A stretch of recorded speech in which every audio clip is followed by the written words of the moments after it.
and welcome to your weekly edition of the Beaver News. I'm Dana Delgado. And I'm Conrad Cartmell. Thanks for joining us this evening. Do you use your cell phone during class? Most students do, but professors have split opinions over the idea. Holly Clausen and Nathan Hellman interview professors who are all for it and those who are not.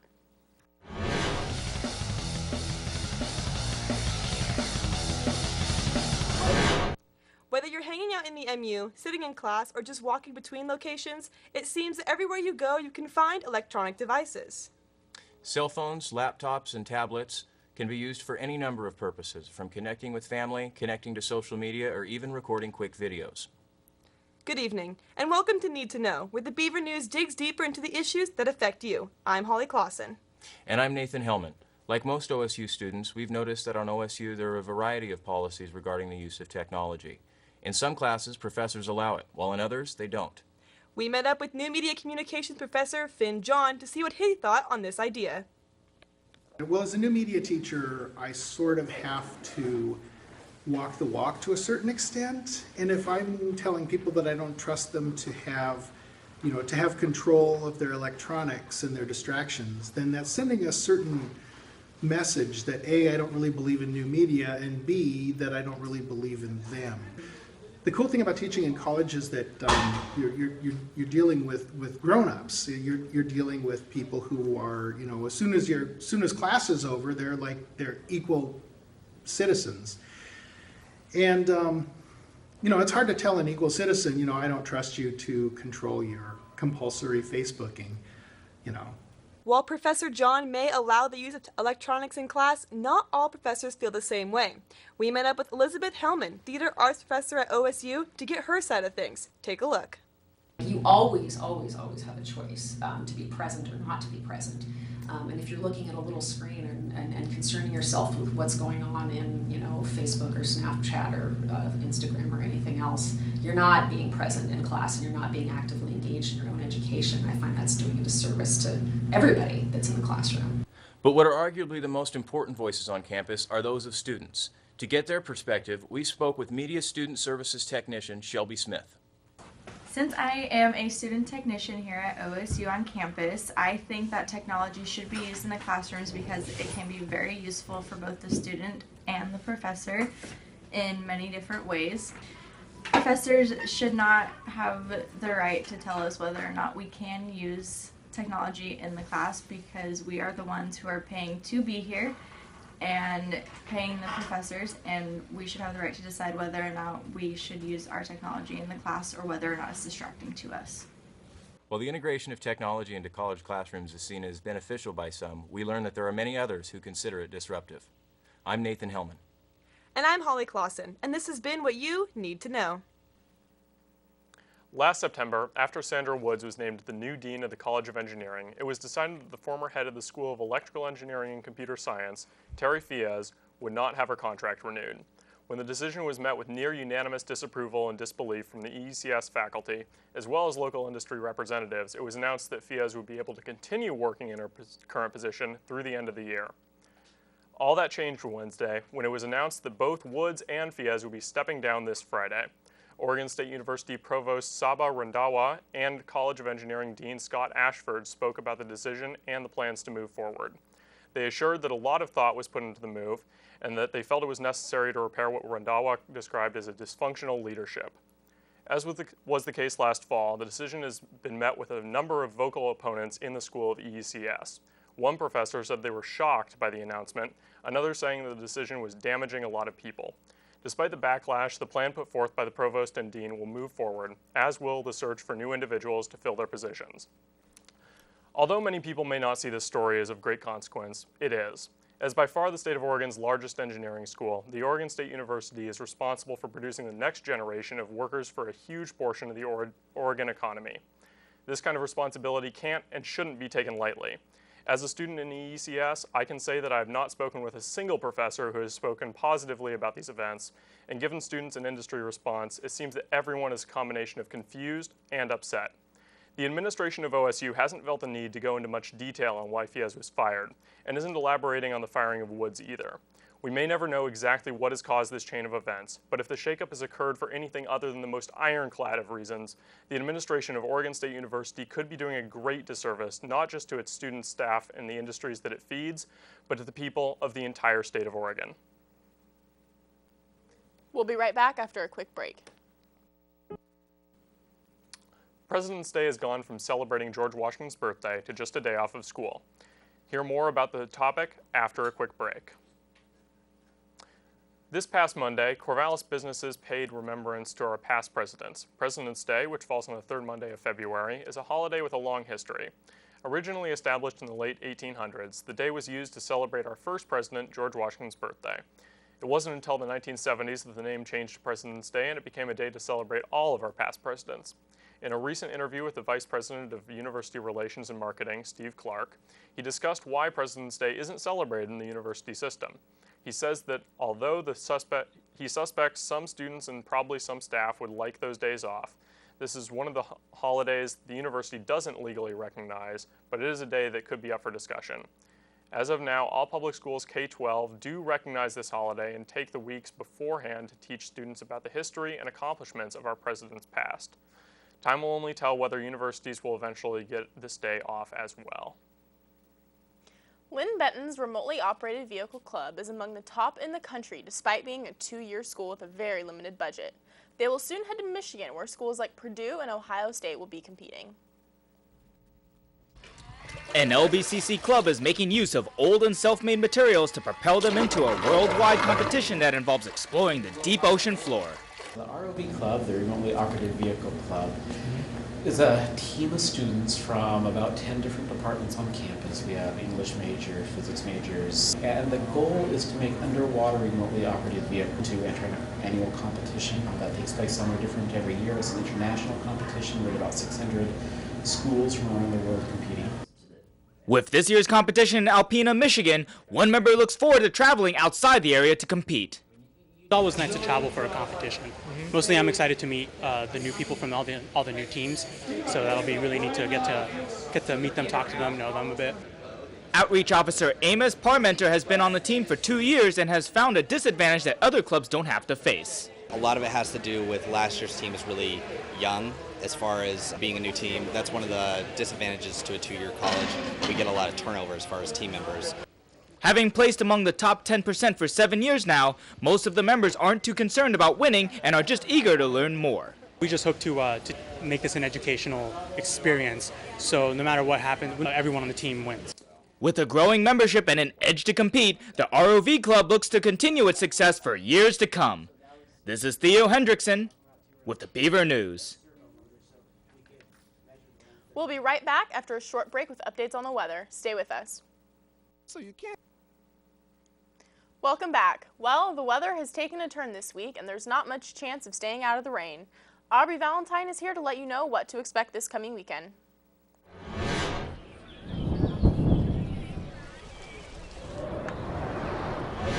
Hey there, I'm Aubrey Valentine. Thanks for tuning in to this week's weathercast. So far this week, we've seen partly sunny skies and lots of rain. Let's see how the rest of the week will be. The vast downpour of rain has caused many walkways on campus to be obstructed by large puddles and mud. Wednesday around 1 p.m., we even had a small hailstorm. Hail is a form of precipitation that falls from the sky as pellets of ice. The pellets are created by a motion called a fast updraft, which occurs when air is pulled upward into a thunderstorm cloud. The rising air will often reach a point in the atmosphere that is below freezing, hence, the ice will form. This process will occur, adding layer upon layer onto the hailstone until it eventually falls down, creating a hailstorm. As for your weather later this week, the rain will eventually become less frequent and start to be partly sunny around Friday, and by Saturday it is supposed to be sunny skies. Unfortunately, the rain is expected to return Sunday evening until Tuesday. Until then, make sure to stay dry, OSU. That's it for this week. Thanks for listening. Keep your days glistening. I'm Aubrey Valentine. See you next week.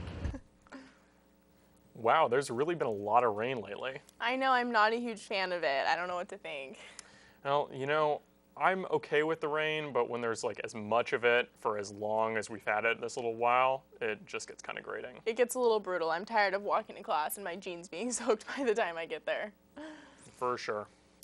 Are you amazed watching the OSU gymnastics team? Lindsay Spino takes a look at Gym Club, where you can get your chance. The OSU Gymnastics Club allows students on campus to practice their skills in an upbeat and safe environment.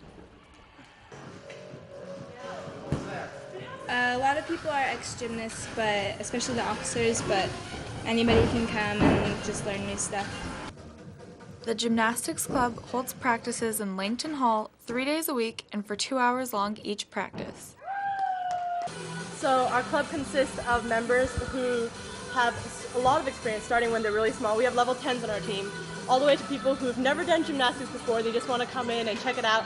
We are really welcoming to anyone of any skill level, and our more experienced members come and help out and spot the people who want to learn new skills and stuff. And the first time in 4 years that we qualified to go to nationals, so big deal for us, and we've been practicing all year long.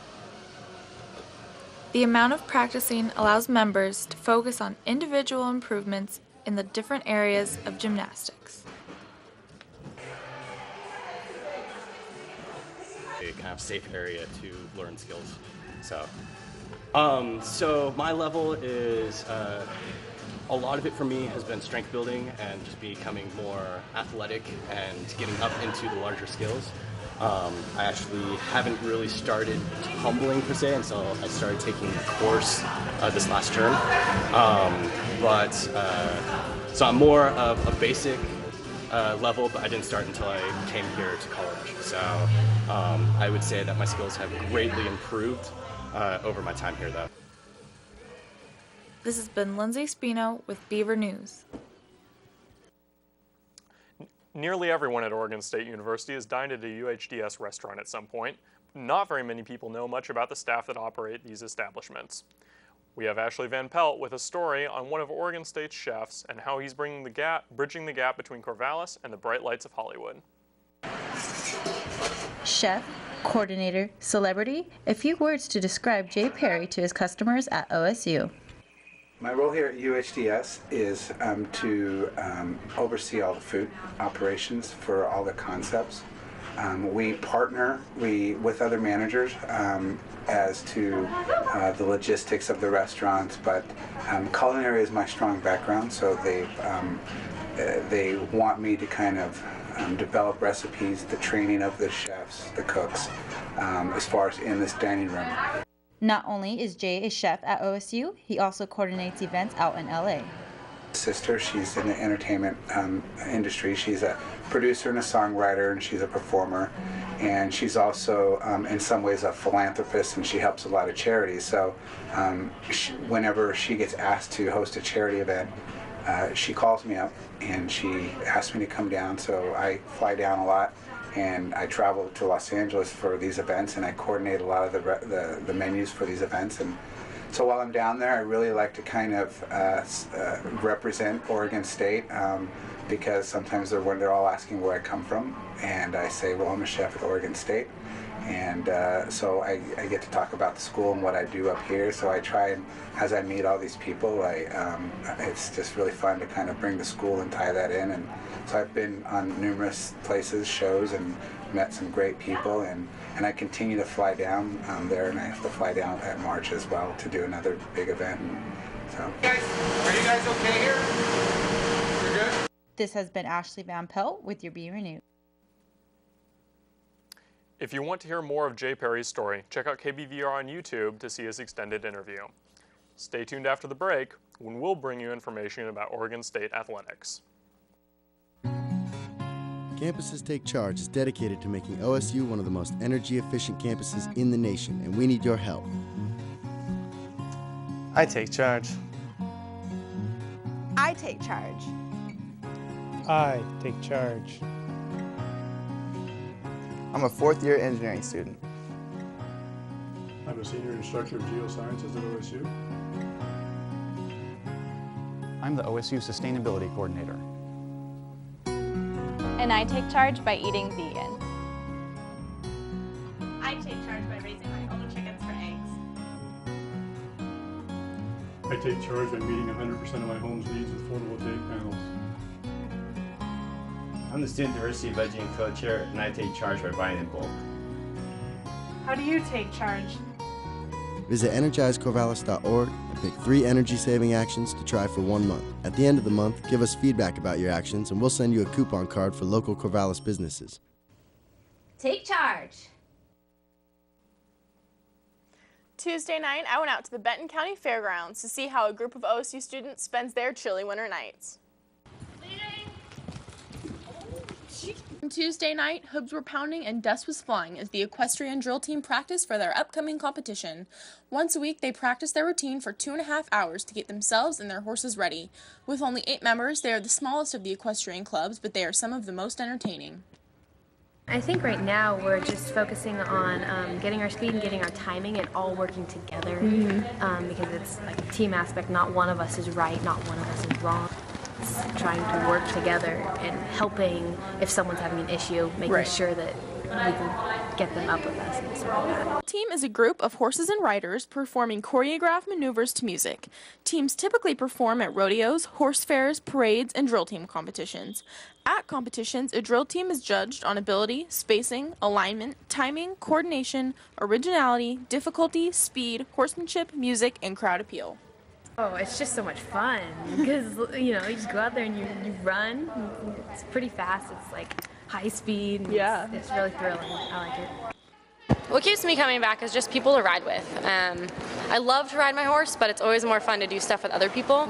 So it kind of gives me a chance to ride with other people my age who enjoy the same discipline that I do. Drill, I love drill. I think it's super fun. And riding with people that are also, you know, go-getter riders. I just really enjoy being around them. I just like the idea of the animal having their own mind too. I mean, for me, riding a bike is fun, but it's not the same as, you know, being able to work with something else that also has emotions and also has a mind. As much as sometimes that can be frustrating, it's also the best part for me to be able to have a friend in my horse and not just a tool.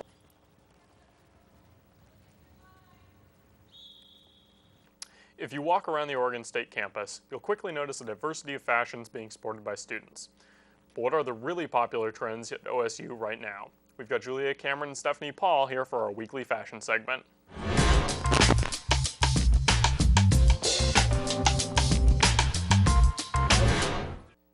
What do you see people wearing around Corvallis? Is it jeans with boots? Is it sweats? We went and talked with local store employees seeing what's trendy around Corvallis. At OSU, I think I see a lot of the girls doing really feminine clothes and then kind of toning it down with masculine stuff. I feel like you see anorak jackets all the time over like floral print dresses or like paired with big jeweled necklaces and things like that.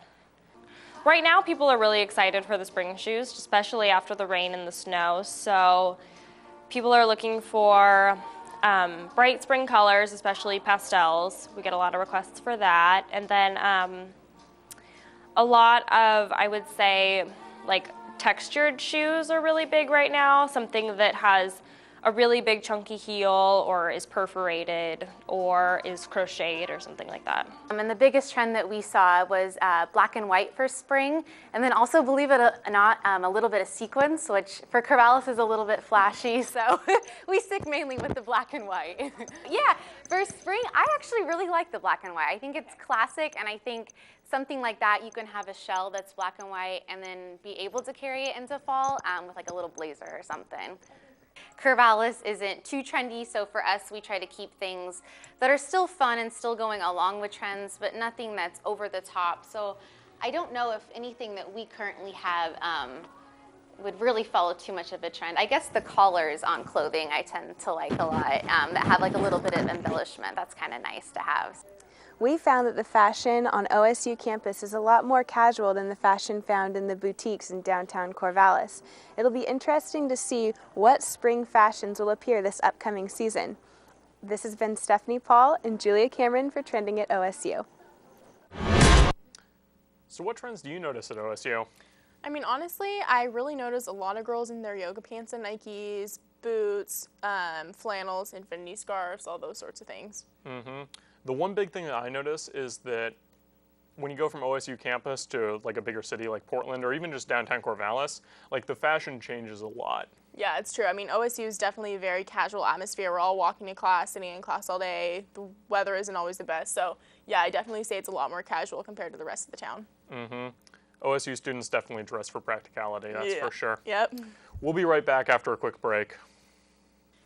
Welcome back. We have sports reporters Anna Singer and Brooke Chrysler here to tell us about how our beloved Beavers athletic teams did this past week.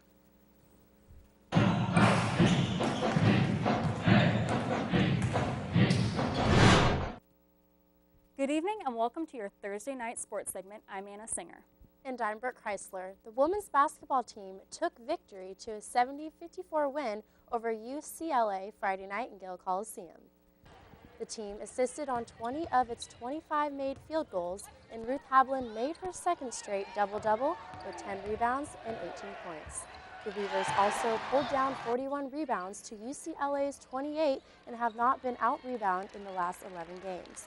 Going into the second half, the Beavers closed on a 22-8 run to put the game out during the reach. During the run, Samantha Sagner and Hablin had accumulated 6 points each. Freshman player Gabriella Hansen went along with 6 rebounds and scored 14 points on 5 for 8 shootings. In the opening period, UCLA only held a lead less than 3 minutes and before the Beavers responded with a 10-0 run, which gave them a 12-4 advantage. Although with Hablin being a superior player, she counted up 6 blocks in her 89 total this season, our third in the Oregon State history. In the last 17 seasons, OSU's 8-5 conference record matches its best. Oregon State will be back at it this Sunday at noon against the USC Trojans. The number 13 Oregon State gymnastics team won the 34th annual Comfort Suites Invitational this Saturday with a score of 196.675. Last week's Pac-12 Gymnast of the Week, Chelsea Tang, won the all-around with a score of 39.325, and Madeline Gardiner tallied a 9.950 on the floor exercise on the way to their victory. The Beavers topped the 49-point plateau on 3 events, posting the meet's top marks on all 3 events that led them to the win. It is the 4th straight year the Beavers have come out on top at the Comfort Suites Invitational, and the lead was established in the first rotation on the vault, where Beaver gymnasts scored their season best with a 49.225, while Boise State scored a 49.175 on the bars.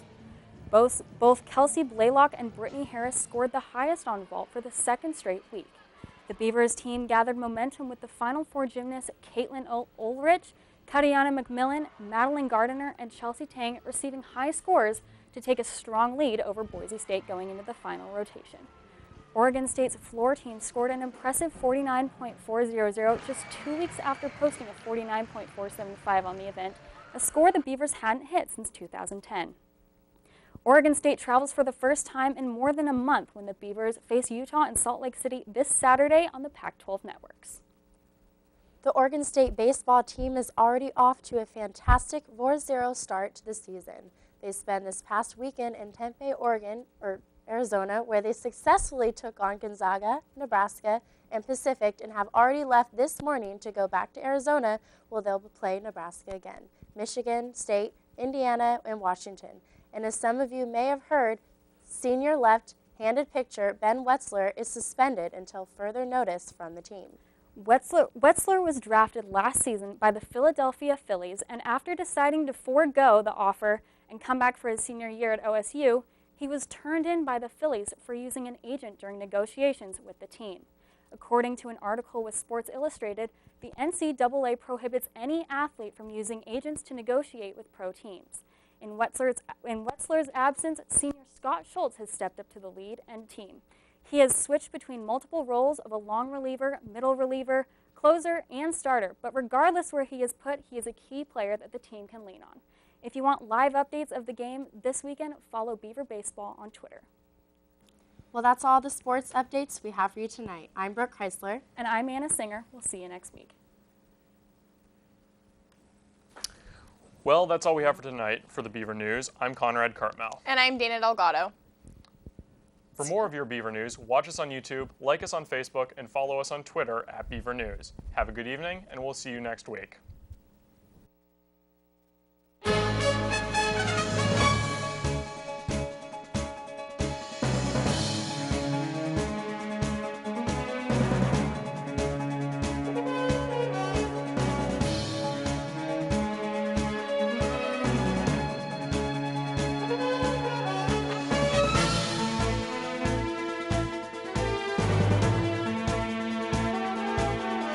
Corvallis.